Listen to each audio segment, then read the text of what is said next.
Dober dan, pozdravljen pater Vončina. Pozdravljeni in pozdravljeni. Lep pozdrav gledalcem tudi in poslušalcem. Spet smo na kanalu FSSPX Slovenija, kjer snemamo podcaste o relevantnih temah za katoličane. Nadaljujemo serijo o poklicih. Preden začnemo, damo samo skozi formalnosti, naročite se na kanal, dajte like, delite s prijatelji in vsemi, ki jih zanimajo podobne stvari. Pa še ena stvar, preden začnemo, če se med poslušanjem, gledanjem spomnite kaj, kar vas zanima, si zapomnite. V opisu te oddaje bo Nejc dodal en link za vprašanja, kamor lahko pošljete stvari, ki vas zanimajo. Bomo na koncu te serije pripravili eno oddajo, kjer bomo izbrali ene par teh vprašanj in odgovorili na nje. Kar vas zanima je teoretično, konkretno. To je to. Danes nas zanima duhovništvo, prejšnji smo govorili o poklicih na splošno. Pater Vončina, kdo in kaj je duhovnik? Ja, torej, dajmo najprej definirati te pojme. Se pravi, najbolj pogost izraz oziroma izvor je presbiter, torej starešina, to je iz grščine. Latinska ustrezna beseda je sacerdos, torej tisti, ki dela svete reči. Mi imamo star izraz svečenik, to se še zmeraj uporablja na Hrvaškem, Srbiji in tako ne. Se pravi, pri nas se je šlo na izraz duhovnik, torej bolj poudarjeno duhovne reči, torej ne toliko v resnici ukvarjanje s temi duhovnimi rečmi, z duhovnostjo, kolikor bolj njegov stik z duhovno razsežnostjo, torej stik z Bogom, z nebesi, pa pridemo že na vprašanje posredništva. To je nekako osrednjo vprašanje.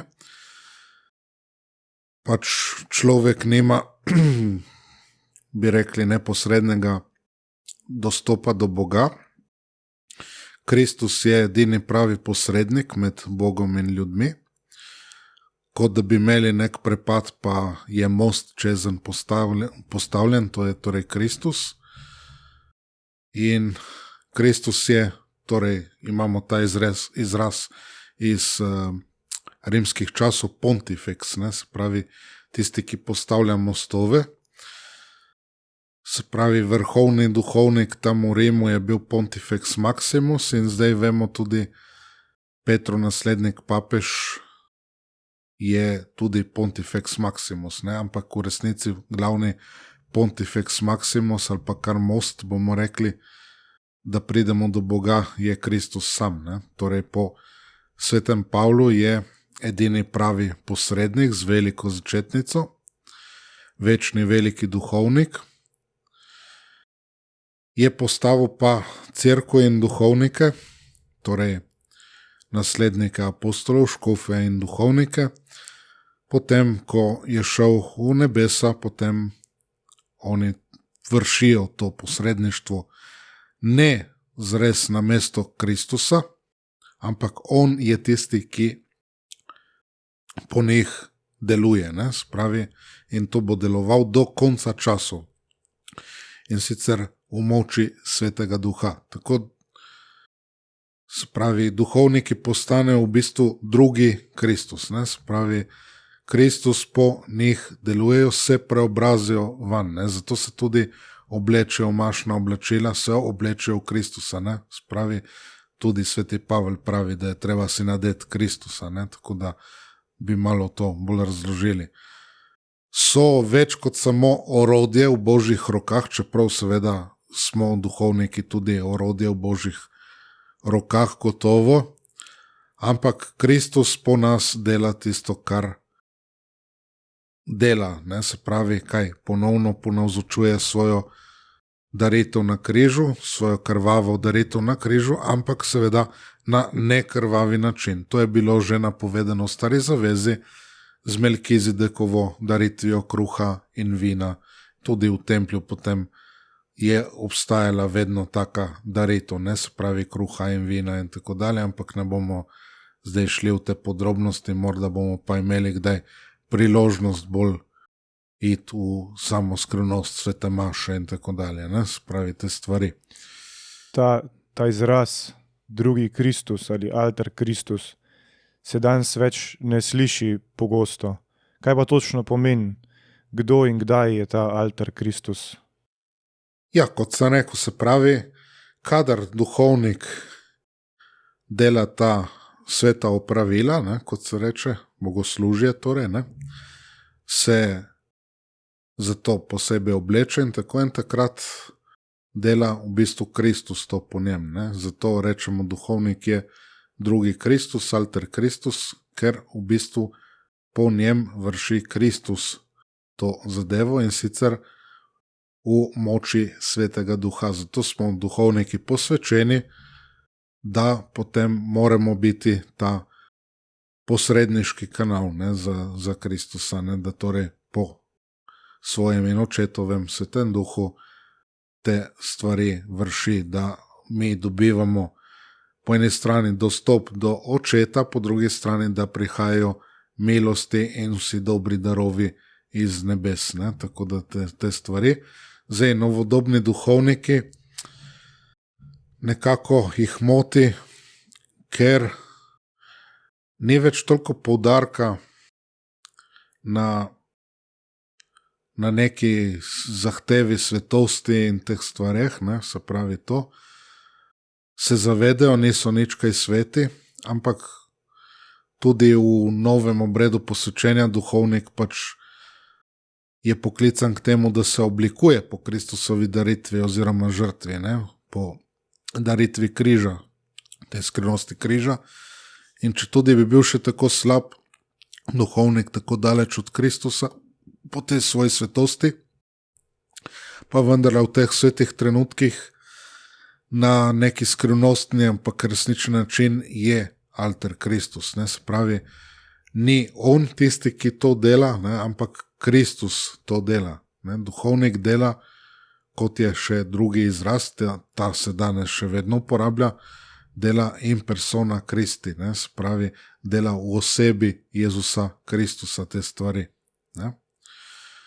Torej, če zdaj skušamo se nekako približati svetu ali pa se iti neki ekumenizem in tako naprej, potem seveda se hočemo znebiti nekih izrazov, pa postane vse skupaj, kot da je duhovnik samo nek izvrševalec nekih stvari, nekih povelj in tako naprej, pa je precej več od tega. Ne.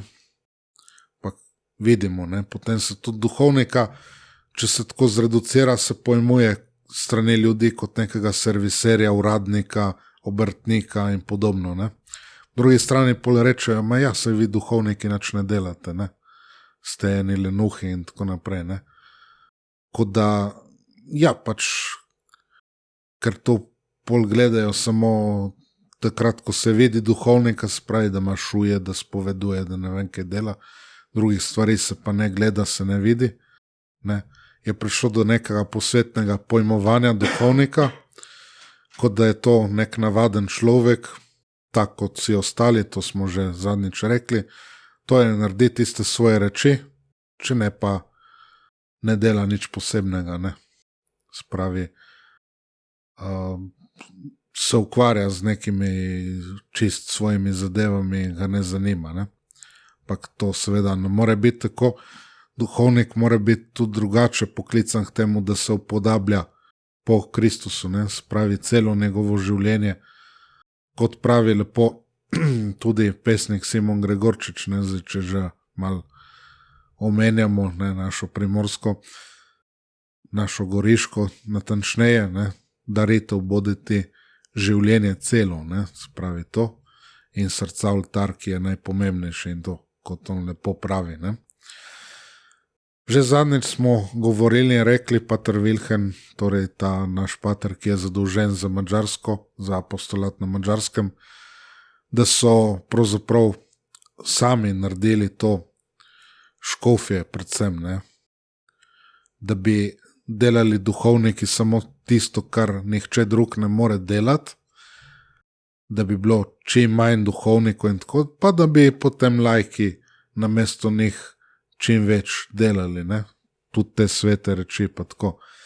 Se pravi, je krivda za nespoštovanje tudi figure najprej na duhovščini, najvišji duhovščini, pravzaprav sami, ne? Če gremo od papeža, škofov navzdol, pa do samih mašnikov, ne? Torej, duhovnik mora res skrbeti za duhovne reči. Ja, na vseh področjih imamo torej res to poudarjene na Škofa Lefevra in Bratovščine.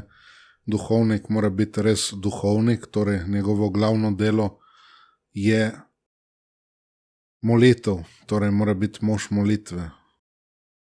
Ne samo pač recitiranje in tako, ampak tudi premišljevalna molitev. Najvišja oblika molitve pa je seveda pri sveti maši in molitvenem bogoslužju, torej brevirju, pa vsi ostali zakramenti, zakramentali, pobožnosti zakramentali, to so ti blagoslovi, pogreb in podobne stvari. Imamo pa slovenski izraz tudi na Hrvaškem, na delu Hrvaške, kajkovskem delu, mašnik, ne? Torej je pa duhovnik tisti, ki daruje sveto mašo, torej tudi mož svete maše. Tudi to je hotel doseči nadškof, torej če je hotel rešiti tradicionalno mašo, je moral tudi rešiti tradicionalno duhovništvo, torej rešiti v polnosti tiste, ki to mašo darujejo. Se resnično torej skrbi za tisto, kot so poudarjali tudi večkrat, ne, da mi resnično uresničujemo pač drugi vatikanski koncil, v smislu ta konstitucija svetega bogoslužja pravi, da je sveta maša, torej Euharistija, vir in vrhunec življenja cerkve, torej iz tega izhaja življenje cerkve in tja se tudi steka, vrača, ne? Tako da to. S tem je potem povezano škofovstvo, razlog tudi, zakaj so bili potrebni tudi škofje v naši bratovščini, tudi še bodo potrebni, ampak to bova kasneje nekaj povedala. Namreč, da se posvečuje duhovnike oziroma mašnike. Omenili ste duhovnike oziroma mašnike in škofe. To spada v zakrament svetega reda, ne? In slišal sem pa tudi že za druge stopnje, naprimer diakon in tako naprej. Ja, se pravi, zakrament kot zakrament ima te stopnje, se pravi subdiakonat, diakonat, potem mašnik in potem škof, ne? Se pravi, to so te stopnje zakramenta svetega reda. Kar je pa pred tem in prejmejo potem bogoslovci v različnih časih bogoslovja, ne, so pa ti nižji redovi, so pa v bistvu to zakramentali. Tam se jih postavi, se blagoslovi, medtem od subdiakonata naprej je pa posvečenje, ne, tako da to. Okoli svečnice so bili podeljeni ti nižji redovi našim bogoslovcem, nižjih letnikov, medtem ko letos pomladi v Cajckofnu 5. aprila bo to, drugod so neki drugi datumi, ampak pač po vseh teh semeniščih se držijo nekih teh datumov, neki je tak datum, neki drugačni, torej so kandidati posvečeni v subdiakone, takrat že obljubijo torej celibat in molitev brevirja v celoti, ne. Zatem v povezavi z mašniškim posvečenjem so okrog svetega Petra in Pavla subdiakoni že posvečeni v diakone in tako praktično eno leto pred mašniškim posvečenjem so že diakoni, torej letos v Cajckofnu 28. junija bodo subdiakoni posvečeni v diakone. In potem, kot smo rekli, leto zatem mašniško posvečenje. Torej, gre za to, da so kandidati vse bliže temu, da darujejo sveto mašo. Izmed mašnikov potem nekateri so izbrani za škofe. Vemo, ne, apostoli so bili posvečeni v škofe, zdaj, ali so bili ti drugi učenci posvečeni v mašnike, ali so jih potem kasneje apostoli posvetili, to so neke razprave in tako mi tega točno ne moramo vedeti. Vsekakor pa škofje so nasledniki apostolov in najprej se je za škofe uporabljal ta izraz starešine, torej prezbiter, ne? Kasneje se je to dalo tudi samim mašnikom. Starešina tudi zato, ker je res bil škof neka starešina, ne? Torej pravi voditelj, ne bomo rekli, ni nujno, da je bil toliko star, navadi so bili to seveda izkušeni možje, ampak pač tisti, ki vodi neko skupnost. Ne? Tako, potem, ko so škofje postali tudi še bolj oskrbniki ali nadzorniki, to pomeni izraz episkopos, ne? Se pravi, iz tega tudi pride škof, pa ovispo, pa veskovo, pa tako dalje. Ne? To so vsi ti izrazi. Ne? Torej so skrbeli že za neka večja področja in ne bi mogli več stalno oskrbovati posameznih cerkvenih občin, ne? Tako da tam so nastale te župnije že počasi, ne? Potem pražupnije in te zadeve, ne? Tako naprej. Se pravi, na mesto škofov so že tam bili pač določeni duhovniki postavljeni, da so predpostavljeni še drugim duhovnikom, mašnikom, ne? In da so že tam vodili, medtem ko škof je imel potem že večje področje, ne? Za katerega je skrbel, katerega je nadzoroval in tako naprej. Ne? Tako. Kaj pa nižji redovi? Slišal sem, da bi lahko tudi poročeni prejeli nekatere nižje redove, a bi mogel biti zainteresiran. Ja, to je lepo, če si zainteresiran, pa upamo, da bo tudi to kmalu prišlo, ne? Bomo tudi to povedali. Spravi, malo smo omenili te nižje redove, se pravi, zdaj moramo malo bolj podrobno, ne vemo točno, kdaj so bili ustanovljeni te nižje redovi. Eni pravijo, da sveti Pavel, ko govori o teh različnih službah, že misli na te nižje redove. Tako da imamo, kot smo rekli, mašnike, po katerih je pravzaprav na tistem področju, v tisti župniji ali pa tako navzoč škof oziroma predstojnik, torej apostoli, Kristus sam in tako, ne? Tako kot so bili učenci apostolov na nekih področjih navzoči, ne? Pa tako. Škofovstvo kot polnost zakramenta svetega reda, kar smo rekli, izbrani nekateri mašniki, tudi papež je škof, ne? Papež, tvoj je pač služba, ne? Ni posvečen v papeža, rimski škof je papež. Dan danes tudi kardinali so posvečeni v škofe, ne? Včasih to ni bilo nujno, ne? So bili tudi duhovniki, še prej so bili tudi kaki lajki v kardinalskem zboru in tako. Torej, povezano je vse s sveto mašo, ne? Torej, ideal svete maše in prva je papeževa ali papeška sveta maša, torej pontifikal, ne? Kot se temu reče. In potem je tukaj druga stopnja, torej slovesna sveta maša. Tukaj pa sodelujeta diakon in subdiakon. Je treba dovolj personala. In potem so še razni ti pomočniki tukaj zraven, ne? Rekli, zdaj ne bomo šli v neke prevelike podrobnosti.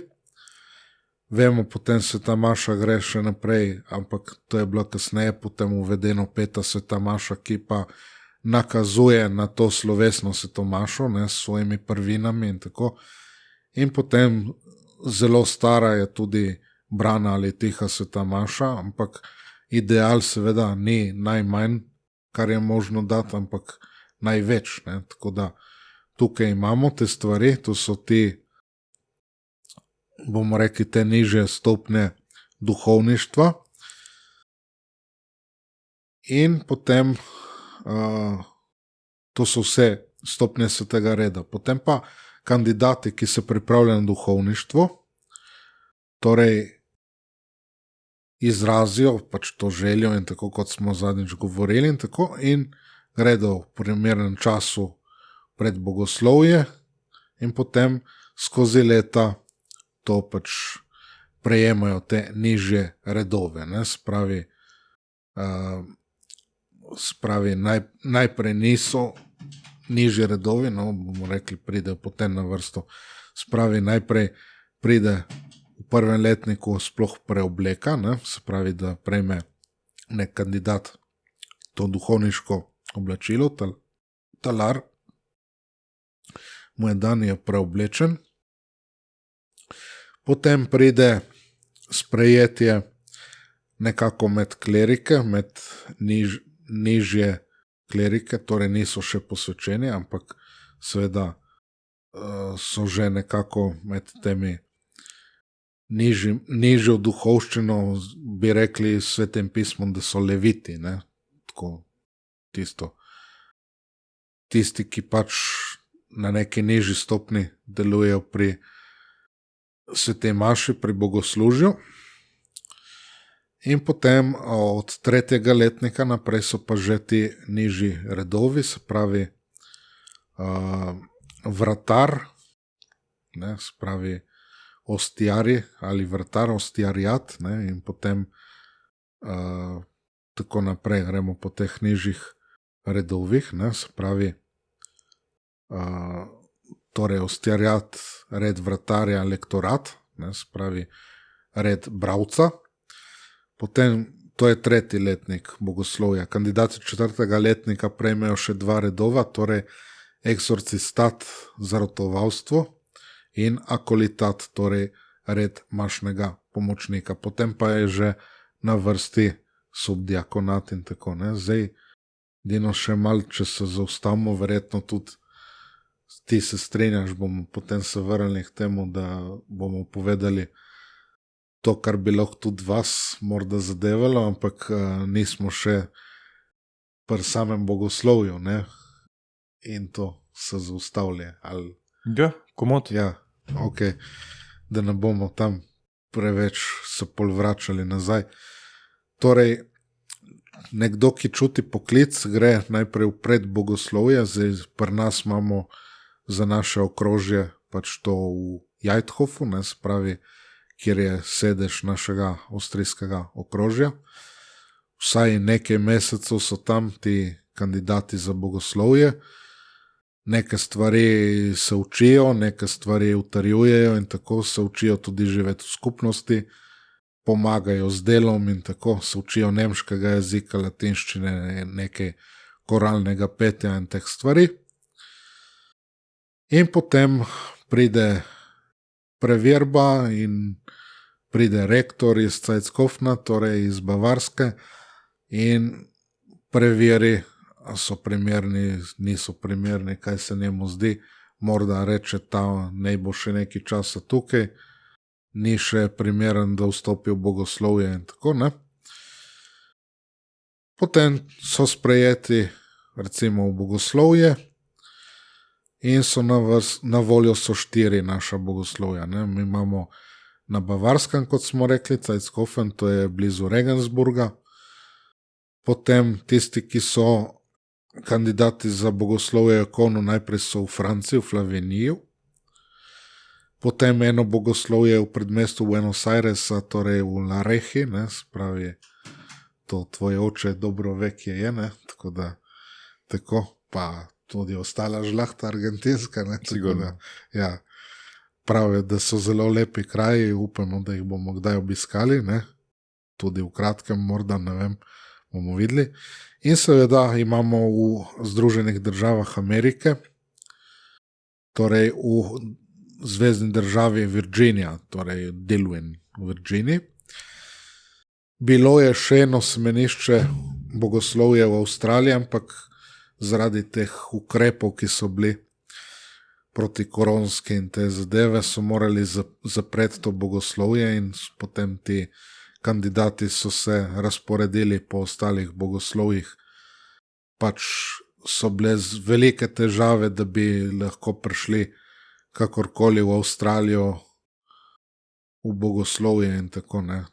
To so vendarle vsi azijski in oceanski kandidati. Vemo, da to je zelo velika celina in tako in ne morejo si pač privoščiti, da potem ostali, ki niso Avstralci, Novozelandci, da bi imeli težave, da bi prišli v to bogoslovje. Ne? Tako da te stvari, zato imamo tudi mi recimo enega kandidata, ki je po materi Hrvat, pa se seveda nadejamo, da nam bo nekaj let tudi potem kot duhovnik na Hrvaškem pomagal v apostolatu. Bomo videli, ne? Potem kaj rata z tega. Spravi, med temi semenišči so neke malenkostne razlike, recimo v ameriškem semenišču bogoslovju kandidate vzgajajo tudi nekaterih humanističnih vedah, kot je bilo zadnjič mogoče videti v tem filmčku, ki smo ga dali na YouTube stran. Ne? Drugot je bolj poudarek kot recimo v Cajckofnu in drugot na duhovnosti, torej katera je duhovnost naše bratovščine in se to spoznavajo, kot tudi se naučijo zelo podrobno vstopijo v te duhovne vaje svetega Ignacija Lojolskega in so potem tudi usposobljeni, da potem kasneje vodijo te duhovne vaje, ker postanejo na nek način ti naši bogoslovci mojstri tudi teh posebnih vaj, bomo rekli, za izboljšanje, povečanje, poglabljanje naše katoliške duhovnosti. Ne? Tako da to. Ja, na eni skrajšani obliki sem bil tudi sam in še komorkoli, ki bi ga zanimali, zelo priporočam. Bomo seveda še obveščali, kadar bo prilika, tudi že letos seveda. Ne? Ja, letos seveda imamo zdaj meseca maja, začetek meseca maja, kar je tudi objavljeno na spletni strani. In v hrvaščini so pa prav te duhovne vaje, se pravi 5-dnevne. Ne? Tako nekako se, mislim, da prave te Ignacija Lojolskega so seveda daljše, ne? Cel mesec, ampak tukaj je nekako v 5 dneh se naredi vse tisto, kar je tudi bilo oblikovano potem, da se ima te dobre duhovne vaje za vernike so idealne, ne? Te 5-dnevne duhovne vaje. Mi smo imeli pač duhovno obnovo, kjer smo nekaj od tega seveda delali. Zdaj pa, kar si rekel prej, ne? Zdaj se vrnemo, spravi, da bi tudi poročeni možje mogli biti postavljeni v te redove, recimo gotovo vsi vemo za te stalne diakone in tako novo sordo in te stvari. V bistvu Tridentinski koncil je zagovarjal, da bi se tem preverjenim določenim možem moglo podeliti te nižje redove. Se pravi, kar smo našteli prej, ne? Pa tudi poročeni, da bi bili lahko posvečeni vsi subdiakone in diakone, ampak seveda bi se morali odločiti za celibat, obljubiti molitev cerkve, torej brevir. Ne? Zato bi morali seveda dobiti soglasje žene, družine, verjetno bi morali biti toliko starejši in to, torej ne služba mašništva kot takega, čeprav tudi to bi se dalo, ampak bolj to subdiakonat, diakonat. Ne? To bi bilo možno. Vidimo, kako so to resnico in to, kar je zagovarjal tudi Tridentinski koncil, pa verjetno ni kar tako padlo z neba, ne? Je bilo že prej to nekako v razpravi in tako naprej. Ne? Torej so hoteli naobrniti to resnico po resnico, ne, se pravi, samo zato, da ti stalni diakoni, kot se temu danes reče, ne bi živeli v celibatu. Ne. Spravi te stvari. Vemo, da zakaj, zato, da bi se potem tudi samo mašništvo in tako celibatno in tako napadlo, ne? Ampak dobro, to so zdaj druge stvari, ne bomo preveč šli v te podrobnosti.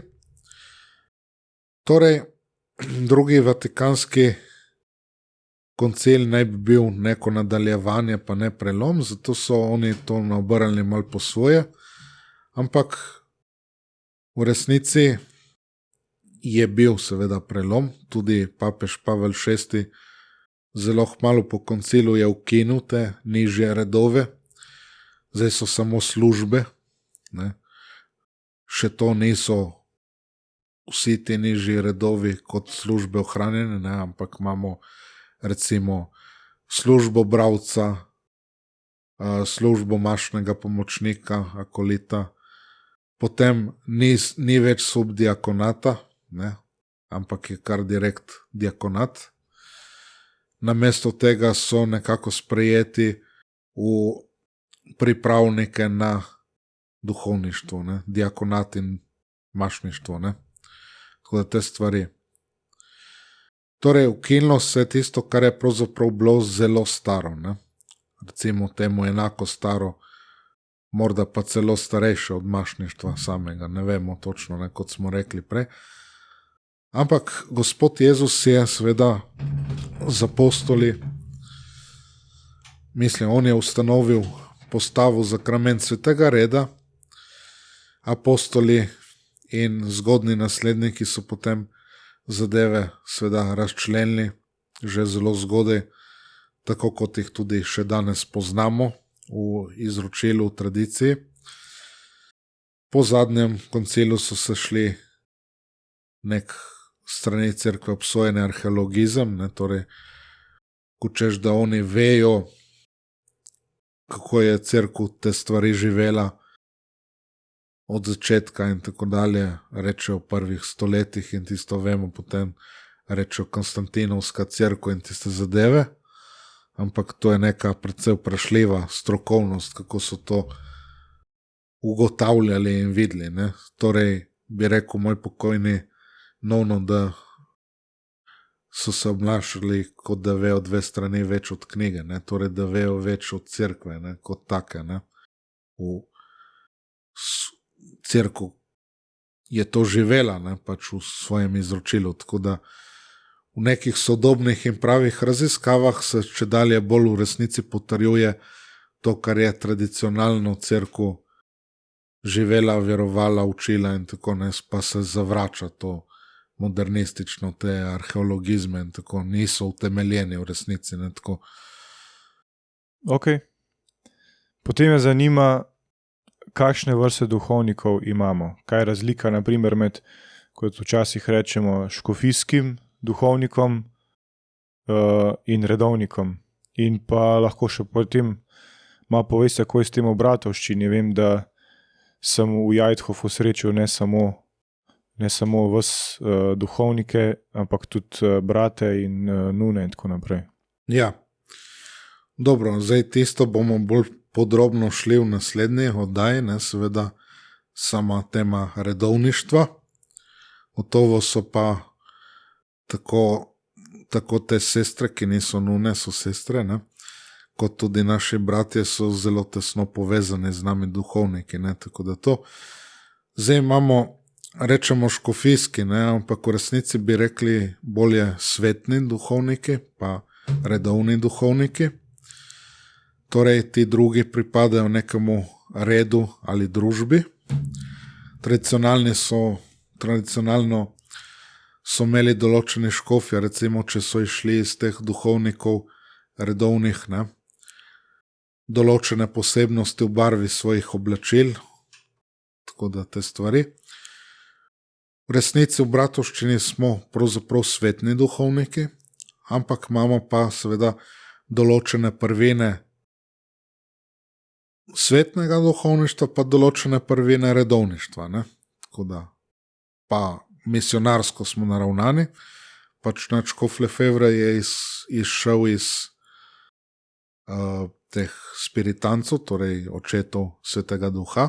Najprej je bil sicer škofijski duhovnik v Škofiji Lil, potem je šel na povabilo svojega brata v Afriko in mislim, še prej seveda se je izuril in tako pri teh redovnih spiritancih in tako.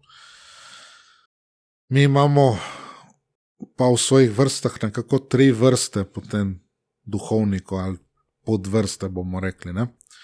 Tisti, ki so zares polnopravni člani bratovščine, potem so pridruženi duhovniki in potem tudi duhovniki prijatelji. Recimo slovaški pater Jozef Huta, ki vodi ta slovaški apostolat, on ni član bratovščine, tudi je rekel, da to ga ne zanima ravno, ampak je pridruženi duhovnik. Ne? Gospod Vitko Podržaj, ki ga poznamo tukaj, je pa duhovnik prijatelj. Ne? Zdaj, jaz sem nekje vmes, kako bomo rekli. Na nek način sem pridruženi duhovnik, na nek način duhovnik prijatelj, se pa pripravljam seveda, da bom postal prav član bratovščine. Ne? Ampak je potrebno nekaj časa in napora in tako dalje. Ne? Se pravi za te stvari, ampak dobro. Glavnem duhovniki, člani in pridruženi duhovniki, živimo po prioratih. Torej, to so hiše, kjer živijo duhovniške skupnosti na nekem področju, ki oskrbujejo neko področje. Mora biti dovolj seveda teh duhovnikov, da se lahko vzpostavi, ustanovi priorat, torej vsaj 3 duhovniki. Še bolje seveda 4 ali 5 duhovnikov in potem se živi vsaj določen čas ali pa nekaj dni in tako skupaj, ko se oskrbuje neko področje, skupaj se živi, skupaj se moli določene ure molitvenega bogoslužja, brevirja. Je neka vrsta župnišče, pa neka vrsta redovna hiša, nekaj vmes, tako bomo rekli. Ne? V Zagrebu zdaj trenutno nastaja priorat, ravnokar smo se vselili v to novo hišo, kjer bo priorat. Zdaj moramo do konca avgusta urediti kapelo za vernike. Precej velika zadeva, ampak seveda bomo že zmogli, ne? Tako da prosimo seveda tudi predvsem za duhovno pomoč, pa tudi seveda materialno, kolikor se da pomagati tukaj, ne? Da bomo čim bolje in čim prej to uredili. Zdaj, ti 3 patri, ki smo tam, pripadamo uradno še 2 prioratoma v Avstriji. Torej, jaz in pater Marko Tilošanec pripadava prioratu v Jajthofu, torej sedežu našega okrožja.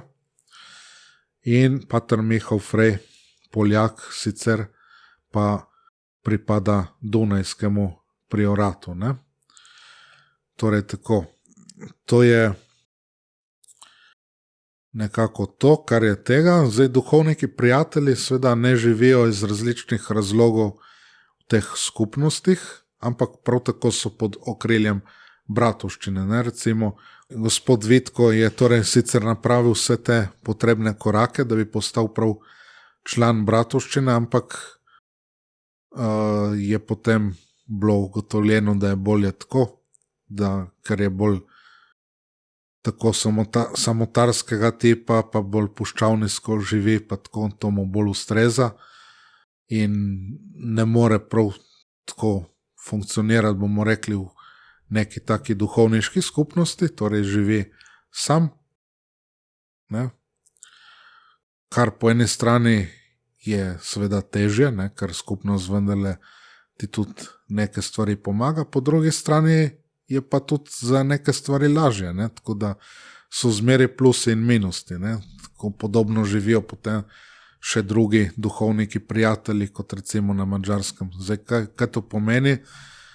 Pač mi imamo te mašna središča, mašne centre, kot je tam rečeno, recimo v angleščini na teh naših straneh, torej te naše kapele. In določene te kapele pač oskrbujejo, vodijo ti duhovniki prijatelji, ne hodimo pač ti člani, duhovniki člani oziroma pridruženi duhovniki, ne, ampak oni to vodijo. Seveda potem vedno pride predstojnik, okrožni predstojnik, napraviti vizitacijo, potem naši škofje podeljujejo zakrament birme in tako naprej. Ne. To so te stvari, torej da je zagotovljena redna oskrba s tradicionalno mašo in zakramenti, kot tudi s katoliškim naukom, je pa to v bistvu ti duhovniki, prijatelji in te stvari, to so pač razmere, v katerih se živi, to je nekako mišljeno bolj prehodno, ne. To ni mišljeno, da bi bilo stalno tako, ne, da bi bili duhovniki prijatelji, ki to oskrbujejo, ampak da bi bili prav člani in tako, ne. Torej, gospod Podržaj zdaj v bistvu skrbi za kapelo na Verdu. Ne samo on, ampak on je glavni nekako, ne bomo rekli še vedno. Vemo, koliko časa je bil edini tudi v Sloveniji, ne. Večkrat na mesec pridem tudi jaz maševat, včasih pride pater Tilošanec maševat, tako da so te stvari.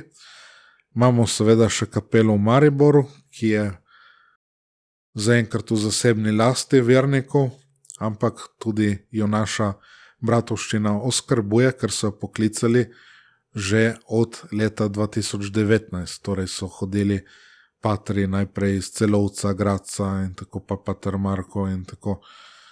Torej, kakor so pač mogli, ne. Sedaj tam mašujemo mi trije, ki smo tudi v Zagrebu, včasih pa pride tudi gospod Vitko maševat. Ali enkrat na mesec, ali enkrat na 2 meseca, vsekakor, da tudi on pride kdaj v Maribor, ne, da vendarle so ga vajeni tudi ti verniki štajerskega konca in tako je prav, da se tudi ta vez ohranja in tako.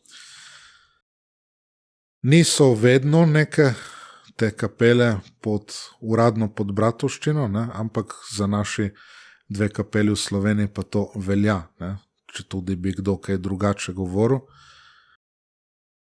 Zlasti pa moramo reči, Zavod Svete družine Jezusa Marije Jožefa je tudi uradno pod vodstvom bratovščine, ne, se pravi, v bistvu predsednik je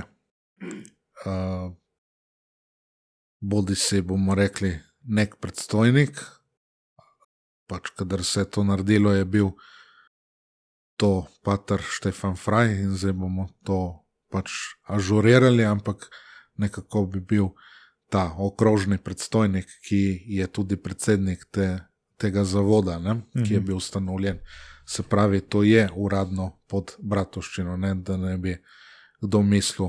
Gotovo smo verniki vsi zelo hvaležni, da imamo v bistvu ves čas dostop do svete maše in tudi za marsikjer delavnik ali pa druge zapovedane praznike, tako da to nas in me zelo veseli. Dobro, za konec morda samo še na kratko o škofih v bratovščini nekdaj in mogoče v prihodnosti. Ja, torej leta 1988 zaradi potreb, ki smo jih omenili, so bili posvečeni 4 duhovniki bratovščine v škofe, to so pomožni škofje seveda, ker bomo rekli,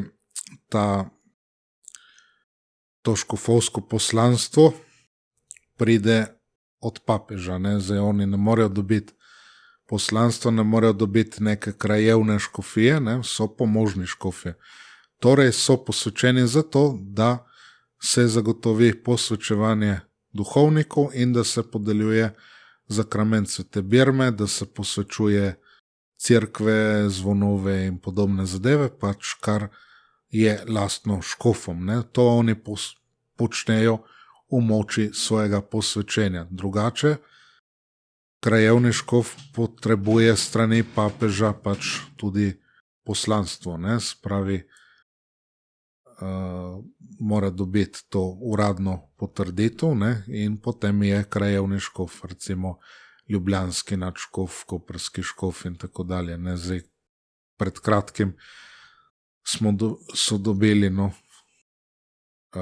novega koprskega škofa, ne, spravi, tako te stvari je prišlo pač svetega sedeža in dr. Peter Štumpf, ne, se pokaže tisti dokument in je koprski škof, ne, tako da te stvari.